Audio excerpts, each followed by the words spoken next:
தமிழ்நாடு பாரா tenpin bowling சங்கம் சார்பில் மாநில அளவிலான 2வது சீனியர் மாற்றுத்திறனாளிகளுக்கான பாரா டென்பின் பவுலிங் போட்டிகள் கோவை சரவணம்பட்டியில் உள்ள தனியார் மஹாலில் நடைபெற்றது.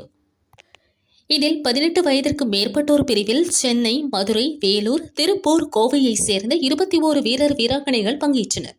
போட்டியை சிறந்த தடகள பயிற்சியாளர் விருது பெற்ற நாராயணன் துவக்கி வைத்தார். நின்று கொண்டு விளையாடுதல், வீல் சேர், பார்வை மாற்றுத்திறனாளிகள் என 3 பிரிவுகளாக போட்டிகள் நடத்தப்பட்டன. ஒவ்வொருவருக்கும் 120 பந்துகள் வீச வாய்ப்பு வழங்கப்பட்டு மோதல் புள்ளிகளின் அடிப்படையில் 10 வீரர்கள், 6 வீராங்கனைகள் என 16 பேர் தேர்வு செய்யப்பட்டனர்.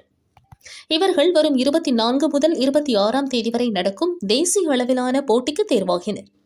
இதில் வெற்றி பெறுபவர்கள் வரும் அக்டோபர் மாதம் சர்வதேச அளவிலான போட்டியில் பங்கேற்க உள்ளனர்.